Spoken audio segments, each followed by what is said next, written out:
Assalamualaikum warahmatullahi wabarakatuh. Perkenalkan, nama saya Rika Rianti, NIM 1913039, Prodi Agroteknologi, kelas B, semester 3. Adapun saya akan menjelaskan materi tentang praktikum. Ada 4 praktikum ekologi pertanian yang telah dilaksanakan. Yang pertama, praktikum dekomposisi. Yang kedua, praktikum interaksi, kompetisi, dan biomasa. Yang ketiga, praktikum faktor pembatas. Dan yang keempat, yaitu praktikum suksesi. Baik, materi yang pertama yaitu dekomposisi. Adapun dekomposisi merupakan proses penguraian jasad atau bahan-bahan organik menjadi senyawa sederhana, menjadi molekul-molekul sederhana. Kemudian adapun serasa. Serasa merupakan bahan organik yang dapat diurai oleh dekomposer. Dalam praktikum ini ada beberapa pengamatan yang perlu dilakukan. Yang pertama yaitu sifat fisik daun sebelum dilakukan praktikum atau dekomposisi. Kemudian berat daunnya, kemudian lama penyimpanan, dan adapun yang terakhir yaitu proses dekomposisinya atau laju dekomposisinya. Dalam praktikum dekomposisi ini saya menggunakan daun serikaya sebagai bahan organik untuk didekomposisi oleh dekomposer, dan ada beberapa perlakuan dalam praktikum ini. Misalnya yang pertama itu daun serikaya segar, yang kedua daun serikaya segar yang dicacah, yang ketiga daun kering serikaya, kemudian yang keempat daun kering serikaya yang dicacah. Berat awal daun yang saya pakai yaitu 5 gram. Dengan sifat fisiknya yaitu halus, terdapat bau yang menyengat. Setelah pengamatan, ternyata tekstur daun serikaya ini agak kasar. Kemudian warnanya kecoklatan, dan kemudian timbangannya juga berkurang. Untuk misalnya daun segar serikaya, sifat fisiknya sebelum itu warna hijau, kemudian bau daun serikaya, dan beratnya yaitu 5 gram. Dan setelah sekian hari, 30 hari penyimpanan, atau itu 1 bulan ataupun 1 bulan sama dengan 4 minggu, ternyata sifat fisik daun serikaya ini berubah. Misalnya seperti itu, coklat, warnanya kecoklatan, dan teksturnya kasar, serta beratnya itu juga berubah. Otomatis beratnya di sini agak ringan ya, apalagi setelah di oven atau dikeringkan. Beratnya di sini menjadi 1,8 gram. Dan untuk menghitung laju dekomposisi daun serikaya yang segar tadi, yaitu dengan cara menghitung berat awal dikurang dengan berat akhir, dan kemudian dibagi dengan lama penyimpanan. Di sini saya menggunakan minggu. Saya kan 4 minggu berarti 5 gram dikurang dengan 1,8 gram dibagi dengan 4 minggu, dengan hasilnya yaitu 0,8 gram per minggu. Selanjutnya untuk daun serikaya kering, tentunya sifat fisiknya yaitu warnanya coklat, ada bau sedikit, dan teksturnya agak kasar ya. Dan beratnya di sini tentunya 5 gram karena semua beratnya sama, 5 gram. Dan setelah lama penyimpanan sekitar 30 hari atau 4 minggu itu teksturnya kasar, warnanya juga agak berubah kecoklatan, dan berat timbangannya setelah di oven yaitu 3,4 gram. Dan untuk mendapatkan laju dekomposisinya sama dengan tahap awal, yaitu dengan laju dekomposisi sama dengan berat awal dikurang berat akhir dibagi dengan lama penyimpanan. Jadi 5 gram dikurang dengan 3,8 dibagi dengan 4 minggu sama dengan 0,4 gram per minggu. Di sini saya tidak menjelaskan semuanya karena cara-caranya juga sama, dan saya akan menjelaskan hanya 2, yaitu daun segar yang tidak ada perlakuan seperti dicaca, daun segar saja, dan daun kering yang utuh. Kemudian daun segar yang utuh itu untuk laju dekomposisinya 2 bulan. Berarti untuk yaitu sifat fisiknya sebelum penyimpanannya itu hijau, warnanya hijau, kemudian permukaan daunnya itu atau teksturnya itu halus, dan beratnya itu 5 gram. Setelah lama penyimpanan 30 hari, yaitu atau sama dengan 4 minggu, hasilnya yaitu 1,15. Dan untuk daun kering dengan tekstur coklat dan permukaan kasar ya dengan berat 5 gram, dan setelah penyimpanan 30 hari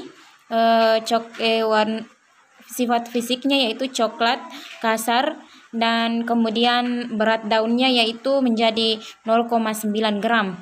Dan menghitung laju dekomposisinya yaitu 5 gram dikurang 0,9 gram dibagi dengan 4 minggu menjadi dan hasilnya yaitu 1,02 gram per minggu.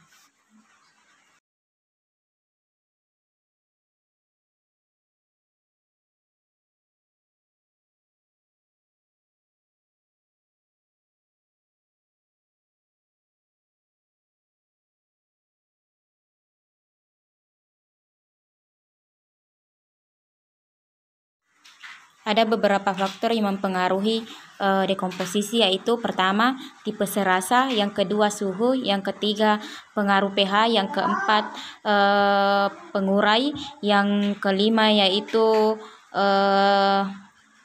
dekomposer, yang kelima oksigen. Materi untuk praktikum kedua yaitu interaksi, kompetisi, dan biomasa. Adapun pengertian interaksi adalah hubungan yang terjadi antara satu jenis dengan jenis yang lain. Kemudian untuk kompetisi merupakan hubungan yang terjadi atau interaksi yang terjadi antara satu jenis dengan jenis yang lain akibat adanya kesamaan dalam unsur hara, cahaya, dan lain sebagainya. Namun unsur hara tersebut terbatas sehingga timbulnya persaingan. Kemudian interaksi interspesifik. Interaksi interspesifik merupakan interaksi yang terjadi antara dua jenis tanaman yang berlainan jenis. Dan kemudian interaksi intraspesifik merupakan interaksi antara dua tanaman yang sama jenisnya. Adapun biomasa merupakan bahan makanan yang dapat diperoleh oleh tanaman baik secara langsung maupun tidak langsung. Dalam praktikum ini ada beberapa perlakuan. Dalam praktikum perlakuan intraspesifik yaitu A1 atau sama dengan 3 tanaman diberi 3 tanaman, A2 diberi 5 tanaman, dan A3 diberi 7 tanaman. Untuk perlakuan interspesifik yaitu ada 3 perlakuan, yaitu B1 2 tanaman pokok dan ditambah dengan 2 tanaman lain. Kemudian untuk B2-nya 2 tanaman pokok ditambah dengan 2 tanaman lain, dan untuk B3-nya 2 tanaman pokok ditambah dengan 2 tanaman lain. Kemudian dalam praktikum ini ada 12 polybag. Dan untuk hasil pengamatan intraspesifik yaitu perlakuan A1 dengan tinggi tanaman 10 cm dan berat keringnya yaitu 8 cm. Dan untuk menghitung biomasanya, karena di sini kita menggunakan polybag, maka mencari biomasanya itu pertama-tama kita mencari dulu luas polybagnya atau luas polybagnya atau apalah dengan cara misalnya K sama dengan 2VR. Berarti 60 sama dengan 2 dikali 3,14 dikali R. Berarti 3,14 dikali dengan 2 berarti 6,28 dan 6,28 dikali R. Berarti kemudian R sama dengan 60. Berarti R sama dengan 60 dibagi dengan 60 dibagi dengan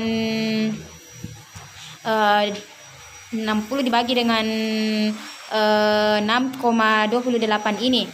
Itulah hasilnya R. Di sini didapatkan dengan hasil 9,55 cm. Langkah selanjutnya yaitu luasnya. Berarti luas sama dengan L sama dengan V dikali R pangkat 2. V sama dengan V-nya itu 3,14 dikali dengan 9,55 cm. Didapatkan hasil 2,26 didapatkan hasil 2,86 didapatkan hasil 286,37 cm. Kemudian ini diubah menjadi meter yaitu 0,0286 meter. Sehingga untuk mencari biomasanya yaitu tadi tinggi tanamannya yaitu 10 cm dengan beratnya yaitu 8 meter, beratnya itu 8 gram, maka biomasanya sama dengan berat kering per luas polybag yang digunakan, yaitu 10 dibagi dengan yaitu 8 dibagi dengan 0,0286 sama dengan 279,7 gram per meter.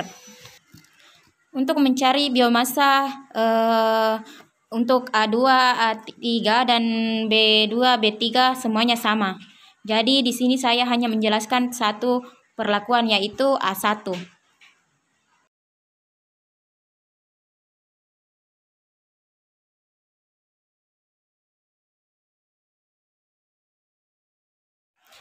Untuk praktikum ketiga. Praktikum ketiga yaitu faktor pembatas, di mana faktor pembatas atau yaitu kondisi maksimum atau minimum yang akan diserap oleh tanaman, unsur hara yang akan diserap oleh tanaman. Adapun faktor-faktor yang mempengaruhi pembatas tanaman ini yaitu temperatur atau suhu, dan kemudian air dan cahaya. Faktor pembatas air. Air merupakan komponen utama yang mendukung pertumbuhan tanaman. Namun jika kelebihan air, maka tanaman ini akan akarnya akan membusuk karena air kelebihan air dapat mengundang organisme atau bakteri yang buruk, sehingga akar tanaman akan mengalami pembusukan. Dan kemudian faktor pembatas namun jika tanaman kekurangan air, maka tanaman tersebut akan layu dan akhirnya akan mati. Kemudian faktor cahaya. Jika tanaman terletak di tempat yang gelap atau berteduh, maka pertumbuhan atau pertambahan tinggi tanaman akan berlangsung dengan cepat atau tinggi tanaman tersebut akan sangat tinggi. Namun jika tanaman ditempatkan di tempat yang terang, maka hormon auksin tanaman tersebut terhambat sehingga pertumbuhannya lambat. Namun tubuh tanaman kokoh atau batang tanaman kokoh. Tapi jika tanaman kelebihan cahaya atau kekeringan, maka akan menimbulkan kematian. Tanaman tersebut akan mati.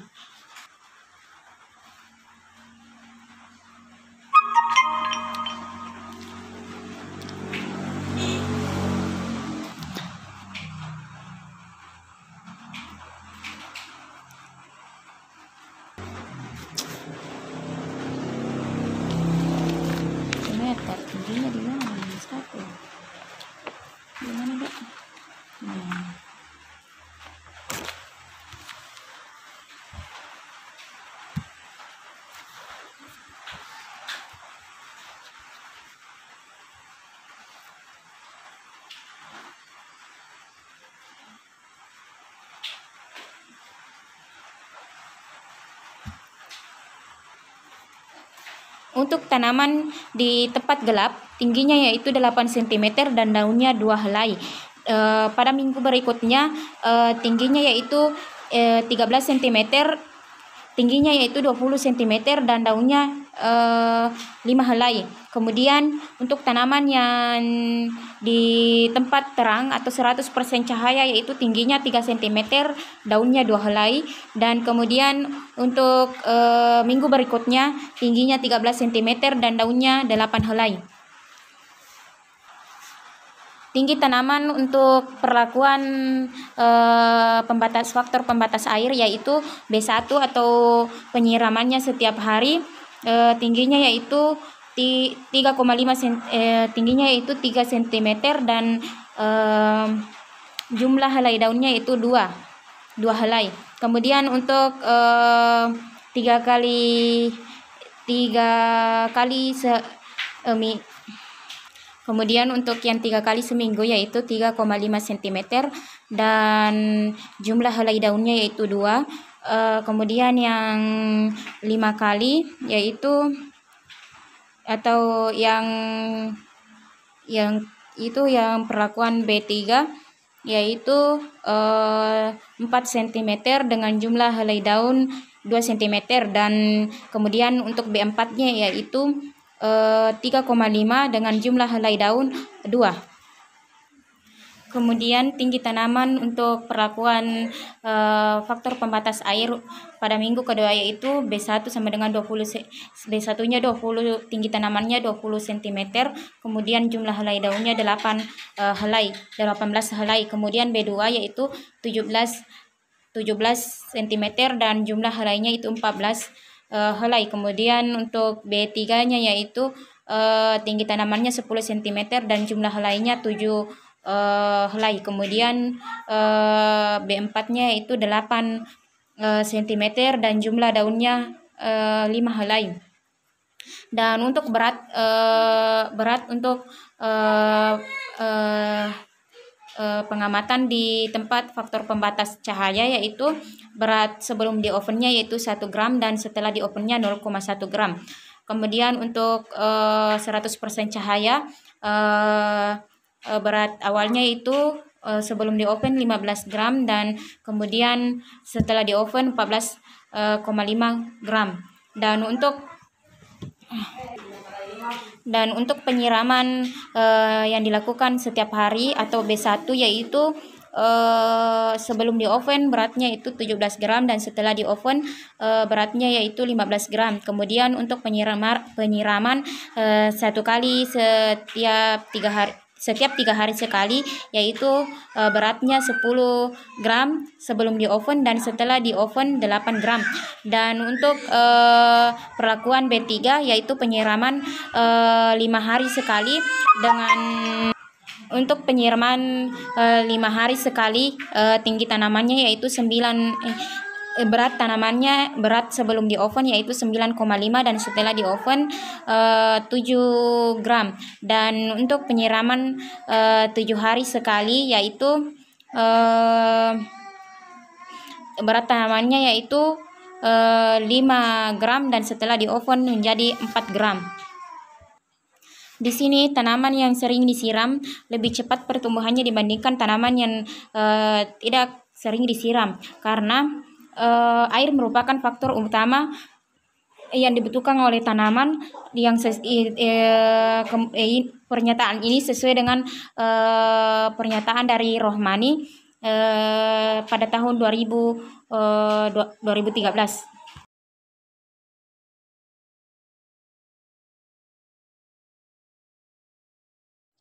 Selanjutnya yaitu penjelasan mengenai suksesi. Suksesi merupakan suatu proses perubahan komponen-komponen suatu spesies dalam suatu komunitas dalam selang waktu tertentu yang mengikuti perubahan komponen-komponen atau gangguan mulai dari yang terkecil ke yang terbesar. jenis-jenis suksesi ada dua, yaitu suksesi primer dan yang kedua suksesi sekunder. Adapun faktor-faktor yang mempengaruhi suksesi yaitu pertama iklim, yang kedua topografi, dan yang ketiga biotik. Kemudian penjelasan mengenai hasil pengamatan praktikum saya yaitu pengamatan sebelum pengamatan dominasi jenisnya yaitu pada P0 atau tanpa pengerusakan yaitu 20 dan untuk P1-nya atau dengan penutupan lahan yaitu 14 dan untuk P2-nya yaitu 15 dan untuk P3-nya yaitu 11. Cara untuk mencari dominasi jenisnya yaitu dengan cara jumlah individu per jumlah plotnya, sehingga diperoleh 20 untuk P0-nya 20, untuk P2-nya P1-nya 14 dan P2-nya 15 dan P3-nya 11. Kemudian untuk mencari dominasi relatifnya yaitu dominasi jenis per jumlah semua jenisnya dikalikan dengan 100, berarti total semua jenisnya yang tadi yaitu 60, sehingga jenisnya yaitu yang P0-nya itu 20 jenis dibagi dengan 60 dikalikan dengan 100 sehingga didapatkan hasil 33,3%. Dan untuk P2-nya yaitu untuk P1-nya yaitu 14 dibagi dengan 60 dikalikan dengan 100 didapatkan hasil 23,3%. Dan kemudian untuk P2-nya yaitu 15 dibagi dengan 60 dikali dengan 100 mendapatkan hasil 25%. Dan P3-nya yaitu 11 dibagi dengan 60 dikalikan dengan 100 didapatkan hasil 18,3%. Dan untuk mendapatkan kepadatan jenisnya yaitu dengan cara jumlah jenis yang tadi, jumlah individunya yaitu dibagikan dengan jumlah semua plot.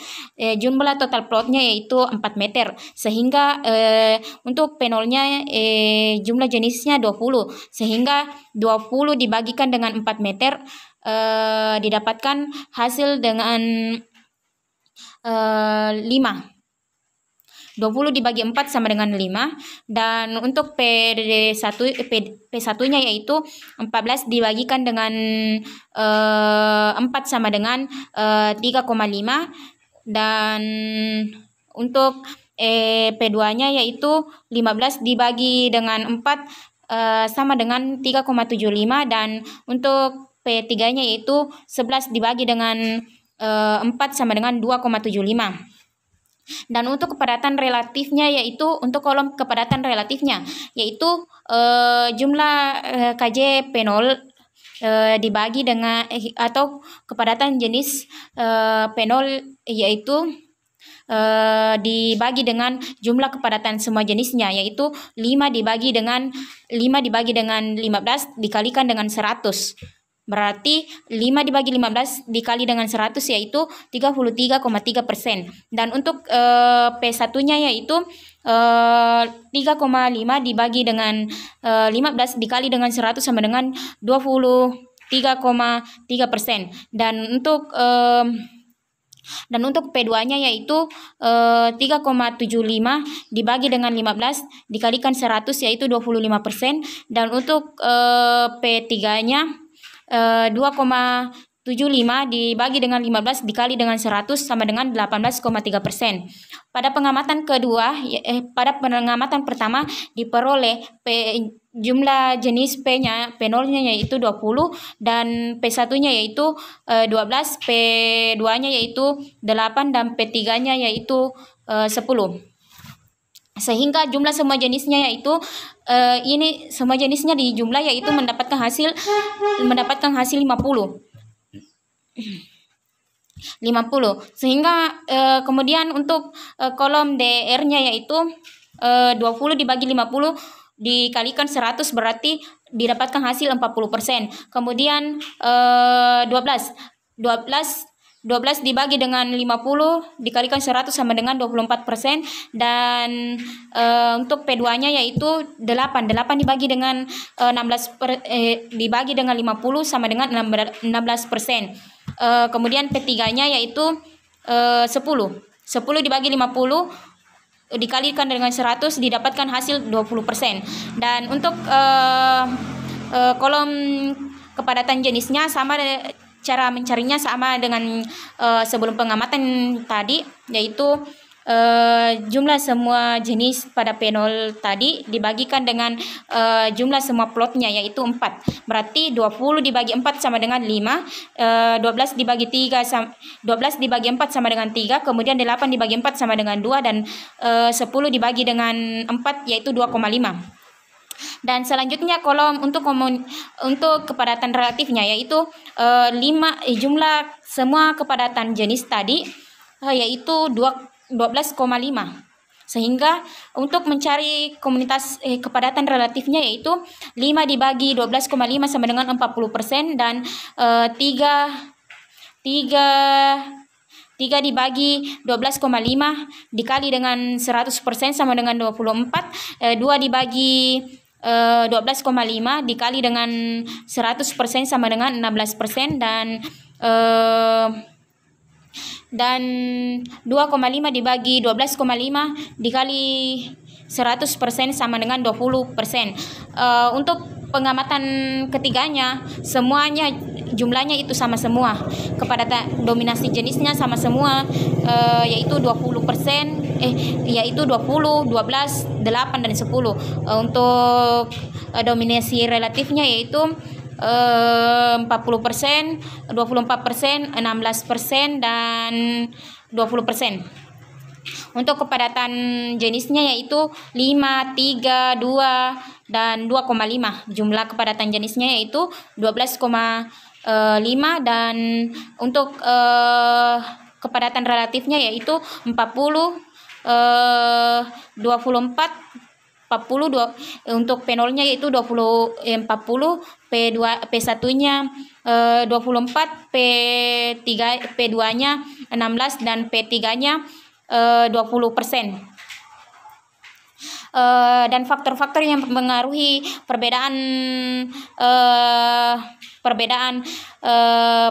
perbedaan dominasi itu atau kepadatan jenisnya yaitu ada beberapa faktor yang mempengaruhi suksesi, yaitu faktor iklim, kedua faktor topografi, dan yang ketiga biotik. Itulah penjelasan dari saya mengenai beberapa praktikum. Lebih dan kurangnya mohon dimaafkan. Assalamualaikum warahmatullahi wabarakatuh.